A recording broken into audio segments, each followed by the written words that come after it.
Chair recognizes Mr. Donalds from Florida for 5 minutes. Thank you, Mr. Chairman. I really want to get off the last line of questioning and focus in. We have a problem that's pretty clear and apparent. There is obstruction coming out of the State Department and USAID. Mr. Sopko, in your letter and in your testimony, it has been very clear that this administration has unilaterally stopped all of your ability to get the information that Congress has authorized you to collect. Is that correct? That's correct. Okay, in your letter you state, 3 prior administrations understood and abided by these legal certainties. It is shocking that state and USAID officials are choosing at this particular juncture to violate the law, obstruct SIGAR's oversight work, and refuse to cooperate with our oversight requests. Mr. Sopko, how many oversight requests has SIGAR made of the Department of State under Tony Blinken and USAID?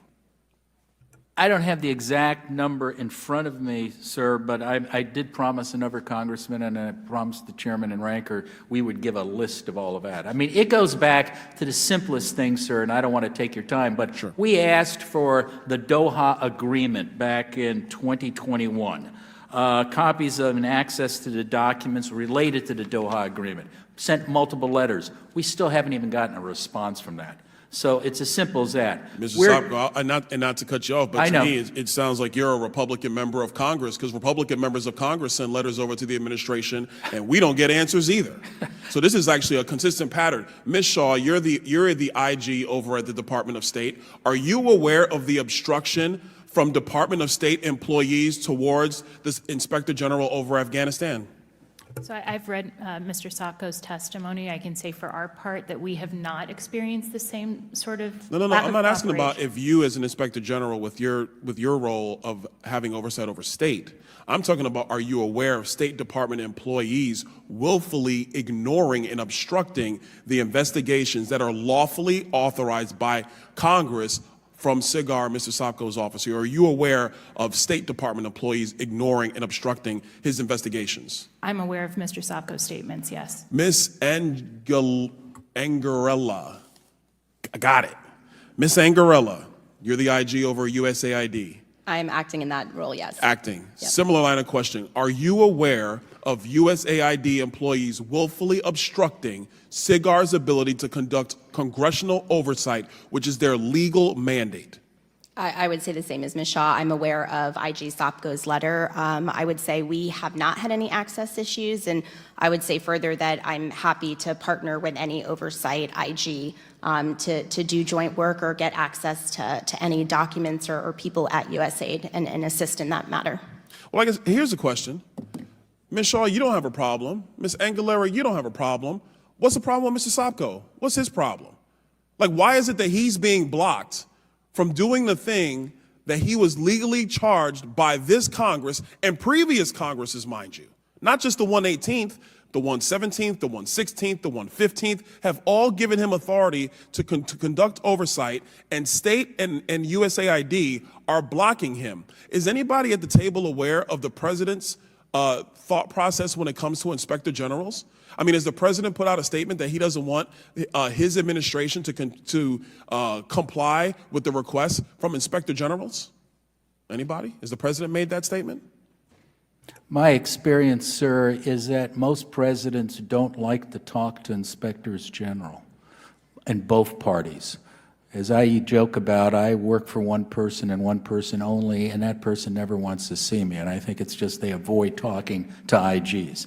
Now, we have talked to senior officials at state and aid and DOD over the years, not since this administration, but we used to brief on a regular basis the administrator of USAID, senior officials at state, senior officials at DOD, including the chairman of the Joint Chiefs. But since this administration come in, it's been radio silence with us. So, Mr. Sopko, look, I'm going to end my line of question with you because I actually read one of the SIGAR classified reports right after the fall of Afghanistan. It was quite eye-opening, to be frank. about your capabilities of your team to get information about what was actually going to happen in Afghanistan. I would urge my colleagues to go back and read some of those classified reports on what was going on in the ground in Afghanistan, because it is revealing. Because Mr. Sacco, I'll let you answer, but it was pretty clear to me, anybody who read this report could see that Afghanistan will fall pretty quickly. Your reports, or your department's reports, were they transmitted to the White House prior to the fall of Afghanistan? All of our classified reports, actually all of our reports, are provided to all agencies. The classified ones are obviously not put on the website, but we definitely provided those. We provided it to all the intelligence communities. Let me just add one thing about those classified reports that you should also know. At the request of this committee and other committees, we requested DOD, state, and aid to declassify all of those reports, many of them going back 12 years.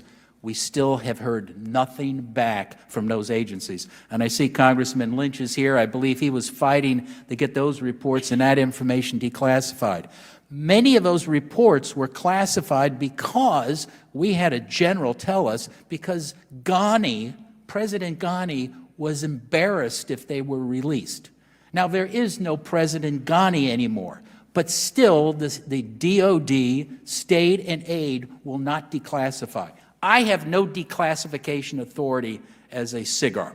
I have to rely on the agencies. You have to rely on the agencies. And we're still waiting for like 12 years of reports to be declassified, many of them just because they embarrassed President Ghani, who is no longer president of Afghanistan.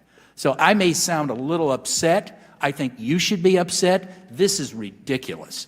Well, I share your concerns. I think those reports should be declassified, especially considering the fact that we got gold bullion moving all over the place. We got billions of dollars going into Afghanistan, not getting to the people. I mean, we should have all that information. The American people should have it as well. I apologize, Mr. Chairman. I yield.